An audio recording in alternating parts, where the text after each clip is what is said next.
Pourquoi ne pas parler aujourd'hui de la sœur de la DS? Moins connue du grand public et pourtant plus vendue qu'elle.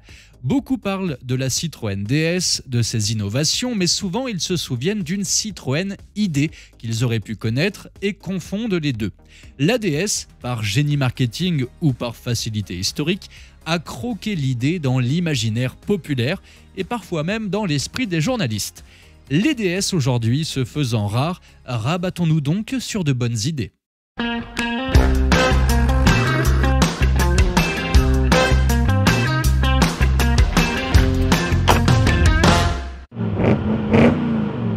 Bonjour à tous et bienvenue pour cette nouvelle vidéo. Aujourd'hui, nous allons remonter le temps, il y a 70 ans, lorsque Citroën concevait des voitures certes révolutionnaires, mais qui n'étaient pas très fiables à leur sortie, et en plus de ça, les mécaniciens Citroën ne savaient pas vraiment les réparer.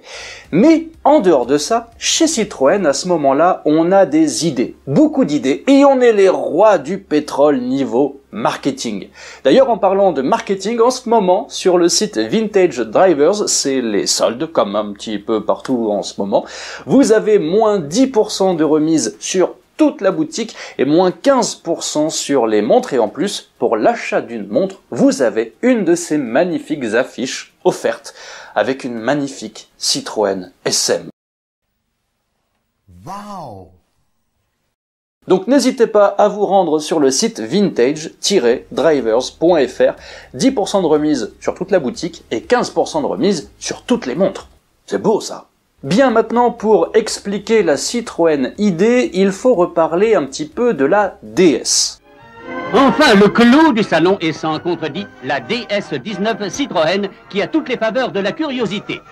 Lorsqu'elle est présentée au Salon de Paris d'octobre 1955, elle provoque l'hystérie d'un public conquis par l'aspect révolutionnaire de la voiture et l'angoisse des concurrents qui voient leur modèle prendre 20 ans d'un seul coup dans la tronche. Les commandes explosent dès le premier jour du salon et il faut bien l'avouer, la DS19 innove sur tous les points, sauf son moteur, grâce notamment à l'hydraulique, le freinage, la direction, la boîte de vitesse, les suspensions évidemment, tout fonctionne à l'hydraulique, il faut presque réapprendre à conduire. Pourtant, son lancement ne se passera pas tout à fait comme prévu. Il y aura pas mal de problèmes à cause du liquide hydraulique utilisé, le LHS, qui était connu pour corroder le métal et bouffer la peinture. Ce qui fait que ça provoquait pas mal de fuites.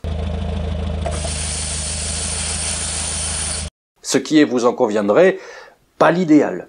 Ce fameux liquide hydraulique, le LHS de couleur rouge, s'améliorera avec le temps jusqu'à devenir le LHM de couleur verte, qui lui ne provoquait aucune fuite. Mais quoi qu'il en soit, les débuts de la DS19 furent marqués par ces nombreuses pannes à cause de ces nombreuses fuites. Et on s'aperçut donc à ce moment-là que le réseau d'entretien Citroën n'était pas du tout prêt pour soigner les voitures malades. Conscient donc que la carrière de la DS allait être flinguée très rapidement par ses propres innovations, les dirigeants de Citroën décidèrent de lancer une nouvelle voiture avec la même carrosserie innovante, mais avec moins d'hydraulique, moins de luxe et faisant donc d'une pierre deux coups. Gommer l'expérience désastreuse des premiers clients et proposer sa grande berline à un tarif plus abordable. Et ça, c'était de l'idée.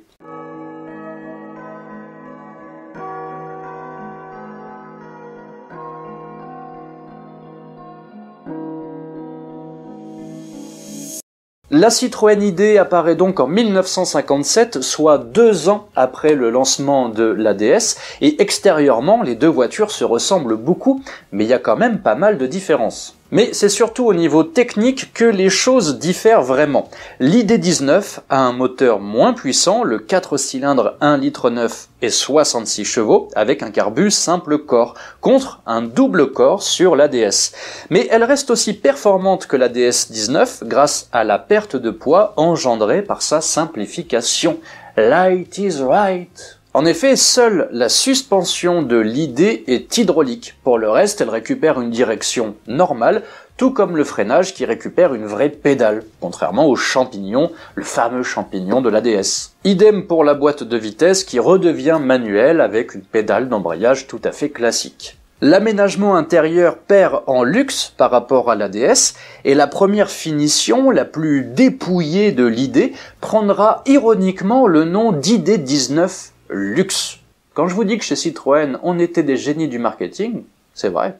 L'ID était disponible à partir de 925 000 anciens francs, tandis que la DS était proposée à partir de 1 065 000 anciens francs toujours. Heureusement. Et au fil des ans, les finitions de l'ID évolueront, mais en restant toujours un cran en dessous de la DS. En 1969, l'ID20 un peu plus puissante complète la gamme, puis l'année suivante, le nom ID disparaît, l'ID19 devient D spécial et l'ID20 D super, ou DS spécial et DS Huppert, ou Isabelle Huppert. On est des petits marrants chez Citroën à l'époque, hein. Et les deux modèles seront fabriqués jusqu'en 1975, tout comme la DS. Alors pour être sûr de bien différencier une DS d'une ID, ou d'une D super machin, c'est très simple, la DS a toujours des chevrons dorés, tandis que les ID ont toujours les chevrons argentés. Comme quoi les signes de richesse extérieure ne tiennent pas à grand chose. Et pour être encore plus sûr de bien distinguer une DS d'une ID, il y a effectivement aussi la pédale de frein. Sur l'ID, on a une pédale de frein classique, et sur la DS, on a un champignon, un mushroom. Et enfin, l'ID n'a toujours existé qu'en boîte manuelle. Mais il y a aussi eu des versions spéciales de l'ID, notamment le break, bien entendu, mais aussi le cabriolet produit par Chaperon. Bien maintenant, parlons chiffres de production. Les DS et ID ont été fabriqués jusqu'en 1975 à 1 455 746 exemplaires précisément. D'après Wikipédia, donc à prendre avec de grosses pincettes, les ID ont été fabriqués à 835 666 exemplaires. Une simple petite soustraction permet de se rendre compte qu'il s'est vendu quasiment 200 000 ID en plus par rapport à la DS. À noter d'ailleurs que l'ID a également été produite en Australie sous le nom d'ID parisienne de 1961 à 1966 à environ 1500 exemplaires. C'est une version à collectionner absolument. Et merci à tous de nous avoir suivis pour cette nouvelle vidéo. N'oubliez pas les soldes sur Vintage Drivers, 10% de remise sur toute la boutique, 15% de remise sur les montres, et en plus vous avez cette affiche qui est offerte pour l'achat d'une montre, que ce soit des montres Start Your Engine ou les montres de chez Venezia Nico. Vous trouverez le lien dans la description, dans le premier commentaire épinglé sous la vidéo. N'oubliez pas également de vous abonner à notre chaîne, c'est très important, et ça dégage. Merci à tous et on se donne rendez-vous très vite dans la prochaine vidéo. Ciao!